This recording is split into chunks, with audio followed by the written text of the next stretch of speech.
नमस्कार, मैं हूं श्वेता सिंह और आप देख रहे हैं आज तक।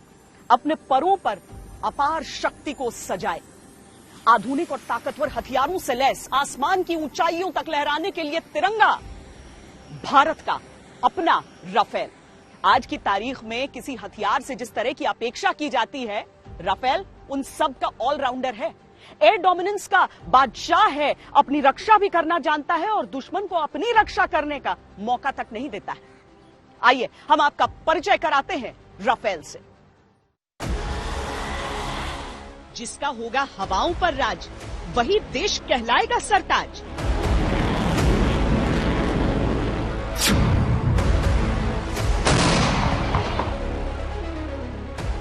और एक स्वर उठ रहा है, राफेल की कमी आज देश ने महसूस की है। आज हिंदुस्तान एक स्वर में कह रहा है, अगर हमारे पास आज राफेल होता तो शायद इससे भी नतीजा कुछ और होता।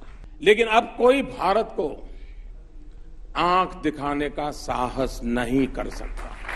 और राफेल वो फाइटर प्लेन केवल हवा में ही नहीं मारेगी, हवा से जमीन में मारेगी और हवा से हवा में भी मारेगी। यह ताकत हमारे राफेल प्लेन के फाइटर प्लेन के अंदर है।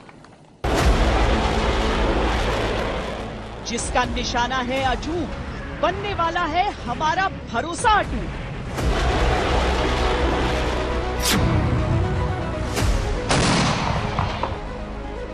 अगर रफाल होता उस समय तो क्या 27 तारीख को पाकिस्तान का रिस्पांस अलग होता?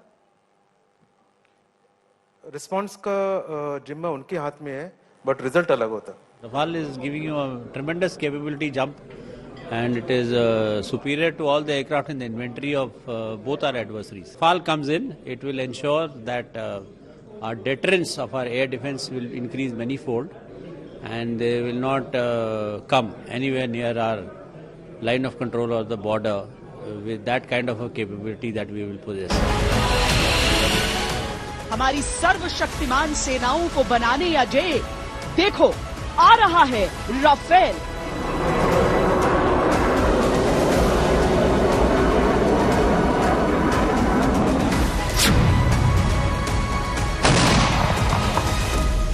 राफेल आने से ये बहुत बड़ा संदेश जाएगा चीन और पाकिस्तान को कि वर्ल्ड का सबसे बेस्ट फाइटर जेट अब हिंदुस्तान के आर्मरी में है और हिंदुस्तान की फौज, एयरफोर्स 2 फ्रंट सिनेरियो पे लड़ने की क्षमता रखती है। इससे इंडियन एयरफोर्स का मोराल ऊपर होगा, इंडियन एयरफोर्स के पायलट्स का मोराल ऊपर होगा, दुश्मनों के दांत खट्टे होंगे, दुश्मनों की नींद हराम होगी। तो ये जो प्रोक्योरमेंट और डिलीवरी है, ये बहुत ही स्ट्रैटेजिक है। राफेल फाइटर एयरक्राफ्ट का पहला दस्ता जो 5 राफेल फाइटर एयरक्राफ्ट का है, ये भारत में जुलाई के आखिर तक आ जाएगा। प्लानिंग के मुताबिक इनको अंबाला में इंडियन एयरफोर्स इंडक्ट करेगी 29 जुलाई को। जो एयर क्रू है उन्होंने अपना कॉम्प्रिहेंसिव ट्रेनिंग पूरा कर लिया है और साथ में एडवांस वेपन सिस्टम्स के साथ भी पूर्ण रूप से तैयार है। राफेल की खरीद के साथ ही हमने इसका पूरा स्वदेशीकरण कर दिया था। पहिए के नीचे कुचले थे नींबू, शुभ लाभ का तिलक लगाया था और शस्त्र पूजन की पूरी रस्म के बाद उड़ान भरी थी।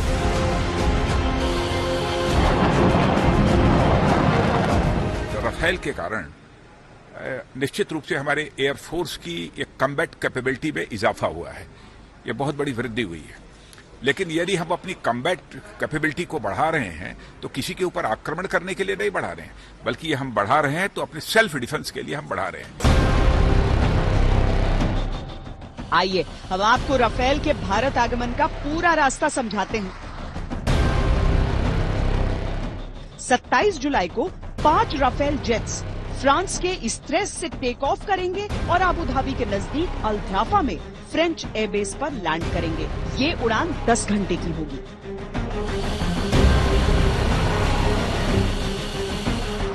फ्रांस अपने 2 एयरबस मिड एयर रिफ्यूलर्स इनके साथ अबू धाबी तक भेजेगा, क्योंकि 10 घंटे की उड़ान में ईंधन की आवश्यकता होगी। राफेल में हवा में ही ईंधन भरने का इंतजाम होता है। अगली सुबह राफेल विमान अबू धाबी से भारत में हरियाणा के अंबाला एयरबेस के लिए निकलेंगे। इस रास्ते पर ईंधन भरने के लिए भारतीय मिड एयर रिफ्यूलर्स राफेल के साथ साथ आएंगे। इसकी पूरी ट्रेनिंग फ्रांस ने दी है। राफेल को भारतीय पायलट उड़ाकर लाएंगे।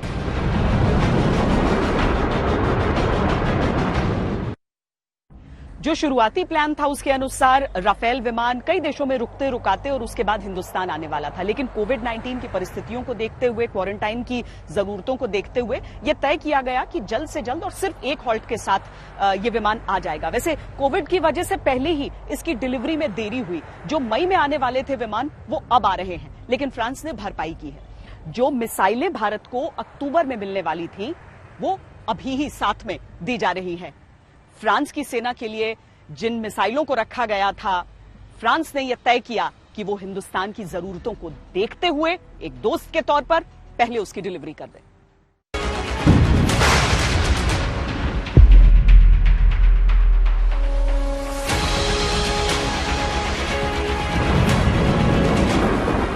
ये मिसाइलें राफेल की ताकत का हिस्सा है। योजना के अनुसार युद्ध के लिए पूरी तरह तैयार ये राफेल LAC के पास तैनात किए जा सकते हैं और इसके साथ आ रही मिसाइलों से चीन की नींद उड़ना तय है।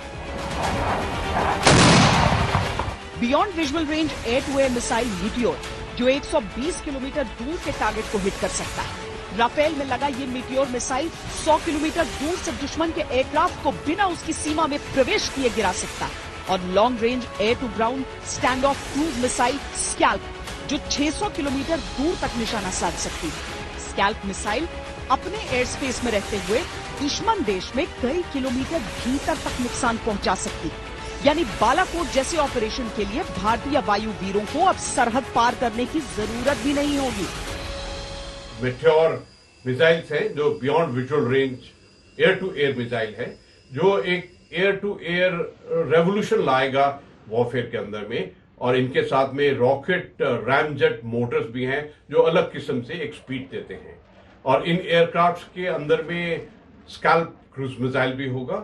और इसके अलावा इसके अंदर में काफी इंडियन मॉडिफिकेशंस की गई हैं, जिस प्रकार Israeli helmet mounted display, radar warning receiver, लो band jammers, flight data recording और इंफ्रारेड की सर्च एंड ट्रैकिंग।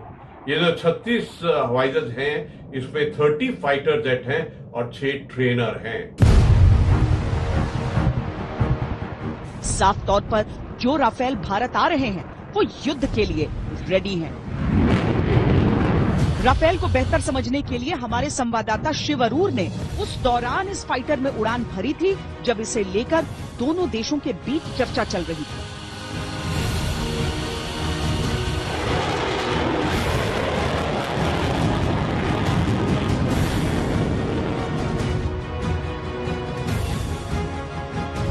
ये है वायुसेना का सबसे बड़ा सौदा, $12 बिलियन 126 फाइटर का कंपटीशन। 6 एयरक्राफ्ट का कंपटीशन है ये, और उन 6 में से एक एयरक्राफ्ट है राफेल। राफेल है ही ऐसा कि एक बार उसकी सारी बारीकियां जान लेंगे तो आपका भी उत्साह कई गुना बढ़ जाएगा। आइए हम आपको इसकी एक एक खासियत से रूबरू कराते हैं। राफेल 100 किलोमीटर के दायरे में एक साथ 40 टारगेट को ढूंढ निकालने की क्षमता रखता है। वो एक साथ कई भूमिकाएं निभा सकता है। रक्षा में अव्वल है, आक्रमण में अचूक। इसमें स्पेक्ट्रा नाम की एकीकृत डिफेंस एड प्रणाली है जो दुश्मन के सिग्नल्स को जाम कर सकती है। राफेल 2 इंजन वाला डेल्टा विंग वाला जहाज है जिसमें बहुत सारे वेपन सिस्टम हैं जो इसकी एयर सुप्रीमेसी को और भी आगे रखते हैं। राफेल एक ओमनी रोल यानी कि बहुआयामी फाइटर है जो इंट्रोडक्शन के, रिकॉनेसेंस या टोह लेने के, ग्राउंड सपोर्ट के या एंटी शिप स्ट्राइक के, और यहां तक कि न्यूक्लियर डेटरेंस मिशन के लिए भी फिट एयरक्राफ्ट। फ्रांस में जब राफेल को विकसित करने के बारे में सोचा जा रहा था तो वहां पर 7 अलग अलग तरह के विमान इस्तेमाल किए जाते थे जो अलग अलग भूमिका निभाते थे। अब वहां पर सोचा गया कि क्यों न एक ऐसा विमान विकसित किया जाए जो इन 7 की रिस्पॉन्सिबिलिटी को, 7 की जिम्मेदारियों को निभा सके। अब बताइए, जब कोई विमान 7-7 विमानों की जगह लेने के लिए विकसित किया जाए तो वो कितना शक्तिशाली होगा। आइए हम आपको बताते हैं कि राफेल क्या क्या कर सकता है।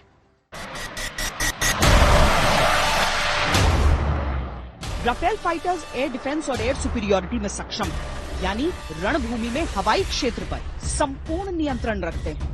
दुश्मन पर राफेल युद्ध की स्थिति में सामरिक दबदबा बनाए रखते हैं।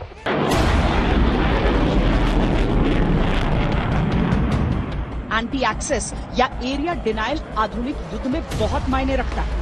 इसका सीधा मतलब यह है कि दुश्मन को इस कदर बांध दो कि वो जमीन या आसमान में हरकत ही न कर सके।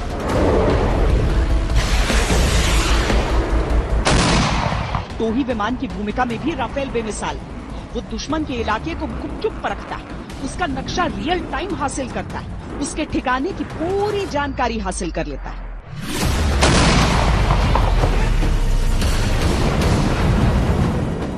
क्लोज एयर सपोर्ट देने में राफेल फाइटर्स का जवाब ही नहीं। जमीन पर लड़ रहे सैनिकों को अगर आसमान से सहायता मिलती है तो युद्ध की दिशा बदल जाती है।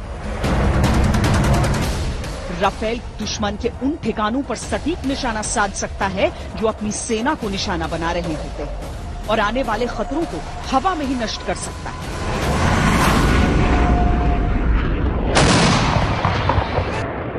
बहुत ही घातक, बहुत ही इफेक्टिव फाइटर जेट है। लोग कहते हैं कि 2 सुखाई 30 चाहिए एक F-16 को टैकल करने के लिए, और लोग ये भी कहते हैं कि 2 F-16 चाहिए एक राफेल को टैकल करने के लिए कॉम्बैट एयरक्राफ्ट एयर में, कॉम्बैट फाइट जो होता है वो एयर में। तो ये इतना बढ़िया है। राफेल डायनामिक टारगेटिंग कर सकता है, यानी योजना से परे अगर कोई नया टारगेट सामने आता है तो उसे ध्वस्त करते चलना। हवा से जमीन पर राफेल का निशाना सटीक होता है और कभी नहीं चूकता।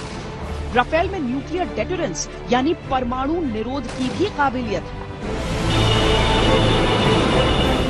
ये एक ऐसा एयरक्राफ्ट है जो हर तरह के मिशन के लिए सही है। ये ऑलराउंडर है, फोर्स मल्टीप्लायर है, यानी सैन्य शक्ति को कई गुना बढ़ा देता है। टोही विमान के हिसाब से राफेल कितना कारगर है वो भी समझिए। राफेल एक साथ कई एयर टारगेट को ढूंढ सकता है, चाहे दुश्मन ने जैमर्स क्यों न लगाए हों या फिर मौसम कैसा भी हो। जहां परिस्थितियां ऐसी हों कि कुछ भी दिखाई न दे रहा हो, वहां भी राफेल रियल टाइम में 3D मैप जेनरेट कर सकता है। राफेल के अलावा किसी भी नए जेनरेशन फाइटर में यह फंक्शन नहीं है। विमान में लगे सेंसर की मदद से ये विमान जमीन पर खतरे से सचेत रहता है और उनसे बचता हुआ बढ़ता है। जरूरत पड़ने पर उन्हें नष्ट भी कर सकता है। राफेल के ये सेंसर आसमानी खतरे से भी उसे आगाह कर देते हैं और इस वजह से वो बाकी विमानों पर हमेशा भारी रहता है।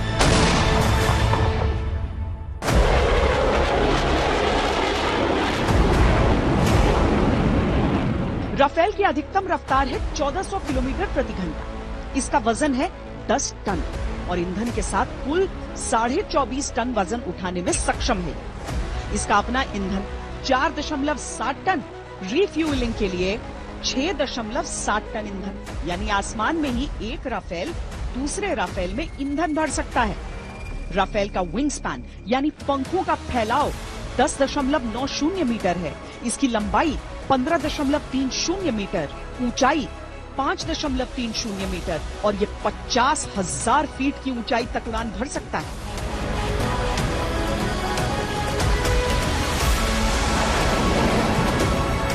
राफेल हवा से जमीन पर मार करने में भी सक्षम है और हवा से हवा में भी। वो एक साथ कई एक्शन कर सकता है, जैसे बेहद नीची उड़ान में पेनिट्रेशन करते हुए हवा से हवा में मिसाइल दाग सकता है। राफेल ने कई ऑपरेशंस में अपनी शक्ति दिखाई है, जिसमें अफगानिस्तान, माली, इराक और सीरिया शामिल है। क्योंकि राफेल का एक वर्जन ऐसा भी है जो एयरबेस से भी उड़ान भरते हैं और एयरक्राफ्ट कैरियर से भी, इसीलिए ये बेस से दूर भी कारगर होते हैं। राफेल भारतीय वायुसेना का अब तक का सबसे आधुनिक विमान है। ऐसे में आपके मन में ये सवाल उठना लाजमी है कि दुनिया के बाकी देशों की तुलना में हमारा ये विमान कहां ठहरता है।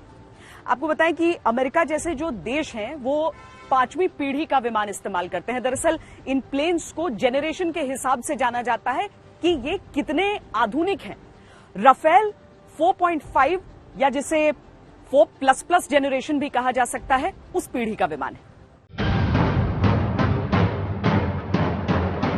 दुनिया का सबसे एडवांस्ड फाइटर अमेरिका के F-22 रैप्टर को माना जाता है। अमेरिकी एयरफोर्स के लिए इसे लॉकहीड मार्टिन और बोइंग ने विकसित किया है। ये 2005 में अमेरिकी बेड़े में शामिल किया गया था और अमेरिका इसे किसी भी दूसरे देश को नहीं बेचता। ये सिंगल सीटर ट्विन इंजन विमान 5वीं जनरेशन का फाइटर है। Lockheed Martin F-35 lightning II भी एक अमेरिकी एयरक्राफ्ट है, लेकिन रैप्टर से अलग ये दूसरे देशों को बेचा जाता है। ये हेलीकॉप्टर्स की तरह एक ही जगह पर खड़े खड़े टेक ऑफ या लैंडिंग कर सकता है। अलग अलग तरह की भूमिकाओं में सक्षम F-35 भी एक 5th जनरेशन फाइटर है। रूस का सुखोई Su-57 ये विमान अभी उनके बेड़े में शामिल नहीं हुआ है। ये single seater twin engine multi role fighter है। ये रूस का पहला 5वीं पीढ़ी वाला फाइटर होगा।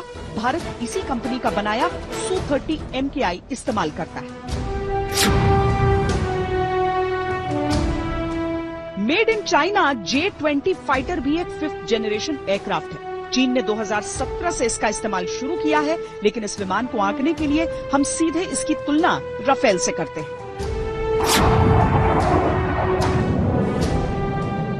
यूं तो चीन का J-20 5वीं जनरेशन का है और राफेल एक 4.5 जनरेशन फाइटर, यानी तकनीकी तौर पर हम इन दोनों की तुलना नहीं कर सकते। लेकिन कुछ बातों को समझ लीजिए।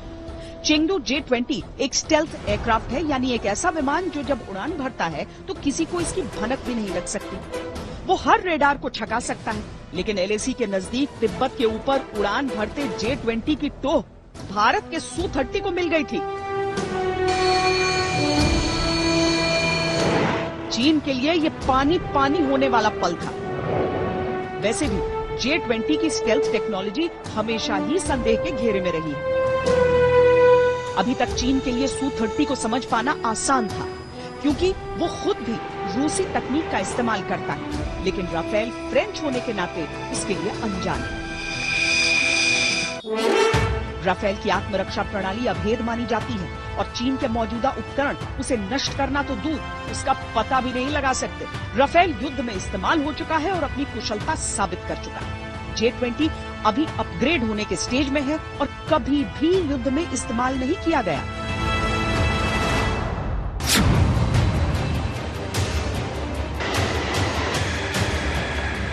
यूं तो पाकिस्तान के F-16 को भारत के MiG-21 बाइसन ने ही मार गिराया था, पर फिर हम तुलना कर रहे हैं तो कर ही लेते हैं। राफेल ट्विन इंजन एयरक्राफ्ट है, F-16 single engine. Rafale 4.5 generation aircraft है, F-16 4थी जनरेशन का। राफेल का विंग स्पैन यानी पंखों का फैलाव 10.90 मीटर है, F-16 का 9.96 मीटर। राफेल की ऊंचाई 5.30 मीटर है, F-16 4.88 मीटर। राफेल प्रति मिनट 18,288 मीटर की ऊंचाई हासिल कर सकता है, F-16 15,240 मीटर। राफेल 24.5 टन वजन के साथ उड़ान भर सकता है, F-16 21.60 टन के साथ। भारत अधिकतर रूसी विमानों का प्रयोग करता है। राफेल जो है वो एक फ्रेंच विमान है।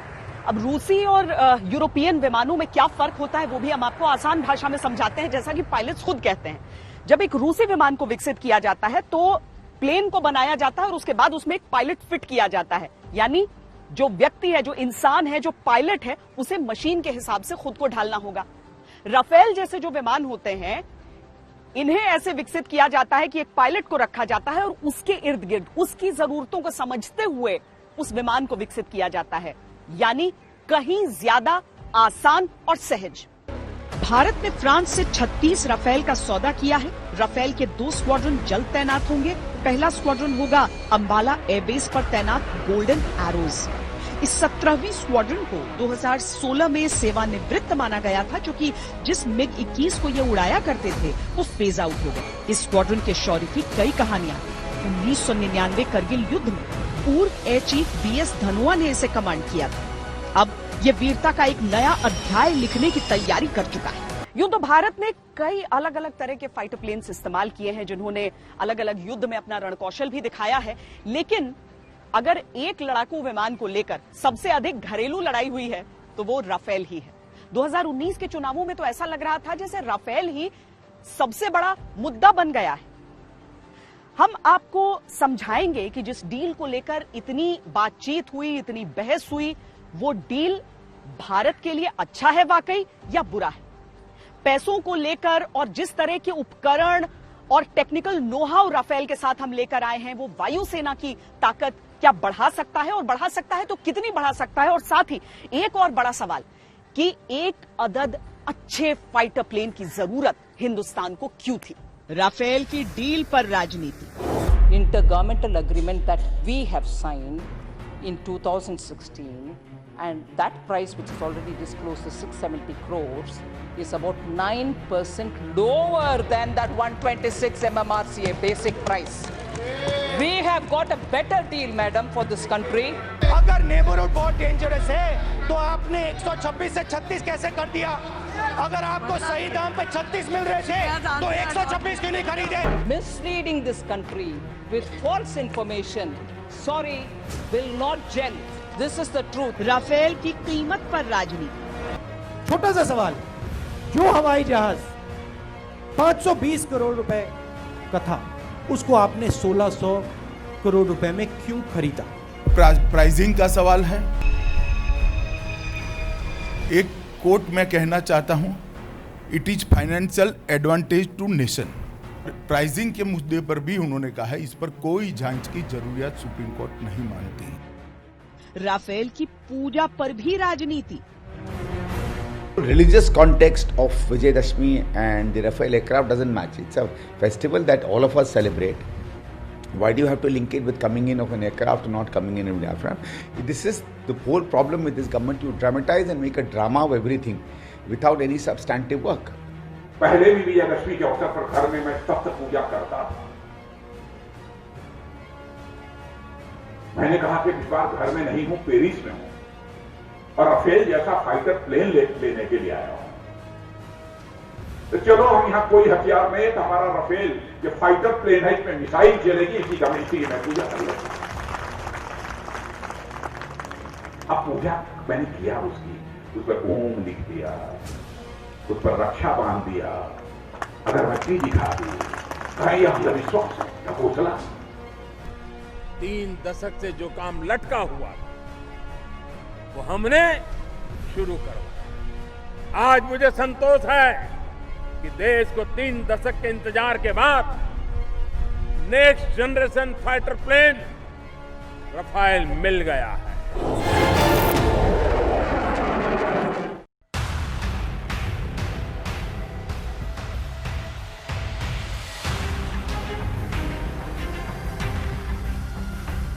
पिछले साल अक्टूबर में दशहरे के दिन रक्षा मंत्री राजनाथ सिंह राफेल के औपचारिक हैंडओवर के लिए फ्रांस गए। 8 अक्टूबर भारतीय वायुसेना दिवस के तौर पर भी मनाया जाता है और उसी दिन दशहरा पड़ने से मौका था भारत के सबसे नए नवेले शस्त्र के पूजन का।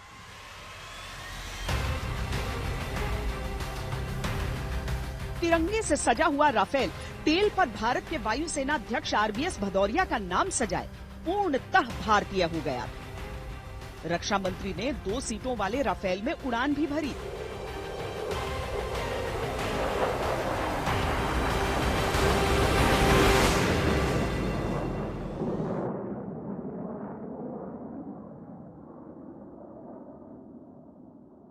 बहुत ही कंफर्टेबल फ्लाइट थी और बहुत ही स्मूथ थी और पूरा डिटेल कि फ्लाइंग में क्या क्या था, कैसे कितनी हाइट पर गए।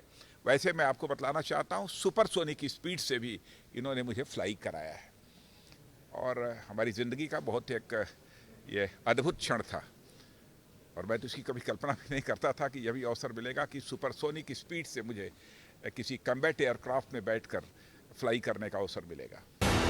लेकिन ये मौका भी राफेल पर चल रही राजनीति को खत्म नहीं कर पाया। दरअसल 2017 में राफेल को लेकर कांग्रेस ने जो लड़ाकू रुख अपनाया वो 2019 के आम चुनाव तक खूब चला। Rafael will bring Modi back to have a new India.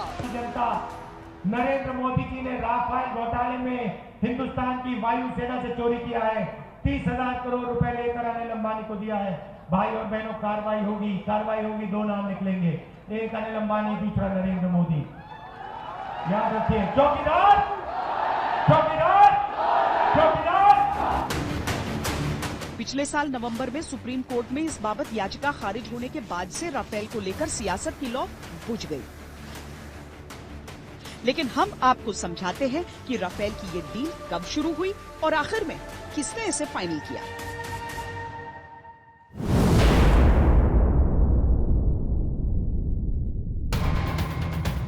अगस्त 2007 में 126 फाइटर्स हासिल करने के लिए भारत की ओर से एक RFP यानी रिक्वेस्ट फॉर प्रपोजल्स जारी किया गया था ताकि कंपनियां आवेदन करें।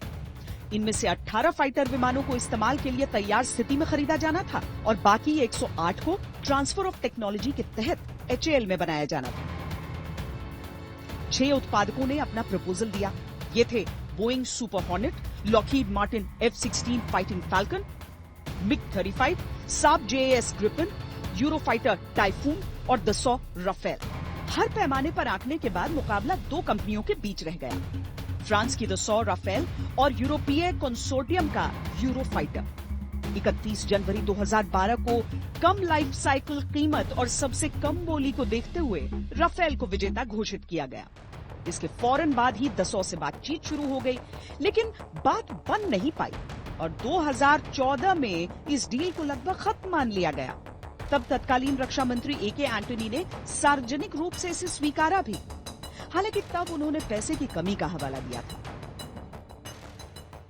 I told the delay is mainly negotiation is going on because of the shortage of money. This financial year don't expect any finalization of the agreement. जनवरी 2012 से मई 2014 के बीच 28 महीने की गहन बातचीत के बावजूद ये डील विफल हो गई थी।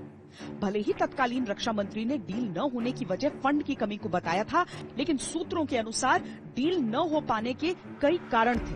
पहला ये कि टेक्नोलॉजी ट्रांसफर को लेकर बात नहीं बन पाई थी। दूसरा ये कि भारत में जिन 108 एयरक्राफ्ट का उत्पादन होना था, उनकी क्वालिटी कंट्रोल की जिम्मेदारी दसॉ नहीं लेना चाहता था। दसॉ जितने समय में इस प्रोडक्शन के पूरा होने की बात कर रहा था, HAL उससे 3 गुना अधिक समय बता रहा था, जिससे कीमत कई गुना बढ़ रही थी। भारतीय वायुसेना लंबे समय से इस खरीद का इंतजार कर रही थी, क्योंकि हमारे अधिकतर जो विमान थे वो या तो बहुत पुराने हो चुके थे, अपने जीवन काल से अधिक चल चुके थे और बहुत खतरनाक थे पायलट्स के लिए भी, ऑपरेट करने के लिए और दुश्मनों से अपनी सरहदों की रक्षा करने में शायद उतने सक्षम नहीं रहे थे। हाँ, उनके अपग्रेड्स हो रहे थे, HAL में तेजस का निर्माण चल रहा था, लेकिन 1983 से चल रहा था। और राफेल की जो खूबियां थी वो इसीलिए इस विमान को अर्जित करना जरूरी बना रही थी, क्योंकि पूरी दुनिया कहीं आगे बढ़ती जा रही थी और हम पीछे रुके हुए नजर आ रहे थे। अप्रैल 2015 में जब प्रधानमंत्री नरेंद्र मोदी फ्रांस के दौरे पर गए, तब उन्होंने 36 रेडी टू फ्लाई राफेल हासिल करने की भारत की मंशा की घोषणा कर दी। ये आंकड़ा यूपीए के दौरान प्रस्तावित डील से बहुत अलग था। रक्षा तकनीकों का विकास भी करेंगे। कई दौर की बातचीत और नेगोशिएशन के बाद सितंबर 2016 में इस डील को फाइनल कर दिया गया, यानी लगभग 1.5 साल। रक्षा सहयोग के संदर्भ में 36 राफेल लड़ाकू विमानों की खरीद को लेकर यह खुशी की बात है कि दोनों पक्षों के बीच कुछ फाइनेंशियल एस्पेक्ट को छोड़ करके शेष इंटर गवर्नमेंटल एग्रीमेंट संपन्न हो गया है। यूपीए सरकार के दौरान जिस डील का प्रयास किया जा रहा था, उसकी डिटेल्स स्पष्ट तौर पर कभी सार्वजनिक नहीं की गई। एनडीए सरकार में डील का पूरा स्वरूप बदला गया। अब इसमें एयरक्राफ्ट की कीमत, तकनीक का ट्रांसफर, साझा रखरखाव, ट्रेनिंग और राफेल पर लगने वाले हथियार शामिल हैं। हालांकि गोपनीयता के कारण दोनों ही डील्स की बारीकियां सार्वजनिक नहीं है और इनकी तुलना संभव नहीं, लेकिन अधिकतर जानकार मानते हैं कि मौजूदा डील एयरफोर्स के लिए बेहतर है। इंडियन एयरफोर्स के लिए और नेशन के लिए बड़ा मौका है। राफेल का इंडक्शन हमारे लिए बहुत अच्छा साबित होगा एंड जैसे आप सबको पता है, इसकी कैपेबिलिटी हमारे लिए एक गेम चेंजर होगी एंड एक बार ये इंडक्ट होगा and along with other aircraft in our fleet we will see that it gets operationalized at the earliest, and we have a big jump in our operational capability. Rafale सौदा दो सरकारों के बीच deal थी, यानी government to government deal. इसमें कोई बिचौलिया या एजेंट नहीं था। यहाँ ये समझना भी जरूरी है कि राफेल वायुसेना को क्यों चाहिए। 13 एग्रीमेंट ऑफ कोऑपरेशन। एक समय में एयरफोर्स में कम से कम 39.5 स्क्वाड्रन होने चाहिए और 44 स्क्वाड्रन देश की रक्षा की स्वस्थ स्थिति को बयां करता है। आसान भाषा में कहें तो एक फाइटर स्क्वाड्रन विमानों का ऐसा बेड़ा होता है जिसमें 18 फाइटर्स शामिल होते हैं। हालांकि भारत के पास ऐसी स्वस्थ स्थिति 1980 के दशक में ही नजर आई, जिसके बाद विमानों के आधुनिकीकरण के संजीदा प्रयास नहीं हुए। नतीजा ये कि 1990 तक इनमें कई विमान तकनीकी तौर पर पुराने होने लगे और उड़ान के लिए खतरनाक की श्रेणी में आ गए। इन्हें बदल देने की जरूरत बढ़ने लगी, लेकिन इस काम को प्राथमिकता नहीं दी गई। भारत की जो वायुसेना है, उनके पास जो लड़ाकू विमानों की जो संख्या है वो धीरे धीरे सिकुड़ रहा था और इससे काफी एक नकारात्मक तरीके से भारत की वायुसेना के ऊपर ये प्रभाव पड़ रहा था। और जबकि वो बड़ा जो सौदा है 126 जो एयरक्राफ्ट की बात हो रही है, उसका निर्णय इतना जल्दी शायद नहीं हो पाएगा। तो इसलिए मैं कहूंगा एज एन इंटरिम मेजर ये एक काफी अच्छा डिसीजन है। नतीजा ये हुआ कि जनवरी 2014 तक भारतीय वायुसेना केवल 30 फाइटर स्क्वाड्रन ऑपरेट कर रही थी और हर सरहद पर हमारे दुश्मनों का खतरा बढ़ता ही जा रहा था। यही कारण था कि सरकार ने इस मुद्दे को प्राथमिकता दिया और काम करना शुरू किया। और प्रधानमंत्री नरेंद्र मोदी ने जिस तरह राफेल सौदे का ऐलान किया था, वैसा कभी किसी प्रधानमंत्री की पहल पर नजर नहीं आया था। When he visited in France a couple of months ago in April, he announced his willingness to buy 36 Rafale fighter jets. We've just signed an intergovernmental agreement. It is a decisive step. आज Rafale हमारी बड़ी ताकत बनने के लिए तैयार है। अंबाला में फाइटर्स का पहला जत्था आ रहा है और दुश्मन के पांव के नीचे से जमीन अभी से खिसकने लगी है। राफेल लड़ाकू विमान का भारतीय वायुसेना के बेड़े में शामिल होना एक बहुत ही महत्वपूर्ण इवेंट है। राफेल अपने साथ काफी विशेषताएं लाता है, जिसमें कि उसका जो आर्मामेंट सिस्टम है, जो एवियोनिक्स है और जो उसको खुद को प्रोटेक्ट करने की क्षमता है, वो भिन्न है दूसरे जहाजों से। राफेल में मीटियोर बियॉन्ड विजुअल रेंज हवा से हवा मार करने की मिसाइल है, जिसका रेंज जो है तकरीबन 120 किलोमीटर से ज्यादा है। और Scalp missile air to ground हवा से जमीन में मार करने की क्षमता रखने वाली क्रूज मिसाइल्स। उसके साथ साथ उसका जो इलेक्ट्रॉनिक वॉरफेयर सिस्टम है, जो खुद के प्रोटेक्शन के लिए है, वो बहुत आधुनिक है। भारतीय वायुसेना मुमकिन है दुनिया में चुनिंदा वायुसेनाओं में होगी जो एंटी टेरर ऑपरेशंस में भी लगती है। बालाकोट में भारतीय वायुसेना ने क्या कमाल दिखाया था, सबने देखा। अभी लाइन ऑफ एक्चुअल कंट्रोल पर जब जरूरत पड़ी तो किस तरीके से जल्दी डिप्लॉयमेंट हुआ है हमारे विमानों का, वो भी हमारे वायुसेना की काबिलियत ही है। राफेल के आने से वो शक्ति बढ़ तो रही है, लेकिन भारतीय वायुसेना की शक्ति के बारे में भी आपको जानना चाहिए। एयरफोर्स एक ऐसी फोर्स है जिसे शौर्य और तकनीक दोनों मामलों में अव्वल रहना होता है। खाने में बहुत निर्णायक है। वैसे भी एलएसी पर इस समय जैसे हालात हैं, वायुसेना सतर्क है, सजग। भारतीय वायुसेना ऑपरेशंस के लिए पूरी तरीके से तैयार है। वायु शक्ति जो कि युद्ध का एक बहुत महत्वपूर्ण पहलू है और इस इलाके में यह एक बहुत ही महत्वपूर्ण भूमिका निभाएगी। हमारे पास सभी चुनौतियों से लड़ने के लिए सभी संसाधन हैं। लेकिन इसके साथ ही जरूरत ये होती है कि आधुनिकीकरण की रफ्तार कभी न घटे। एलएसी पर गतिरोध के इस दौर में भारत केवल राफेल का स्वागत नहीं कर रहा, बल्कि 33 नए फाइटर्स हासिल कर रहा है। इनमें 12 Su-30 MKI और 21 MiG-29 शामिल हैं। इसके साथ ही 59 MiG-29 को अपग्रेड किया जा रहा है। भारतीय वायुसेना और नौसेना के लिए 248 Astra beyond visual range air to air missile भी अर्जित किए जा रहे हैं। एलएसी पर भारतीय वायुसेना की भूमिका बहुत बड़ी है। Su-30 MKI और अपग्रेडेड MiG-29 लगातार गश्त कर रहे हैं। भारत ने अपने नए नवेले अपाचे AH-64E अटैक हेलीकॉप्टर्स को भी यहां तैनात कर रखा है और चिनूक मल्टी मिशन हेलीकॉप्टर्स को भी। अब राफेल के आने से भारत की आक्रामकता कई गुना बढ़ जाएगी।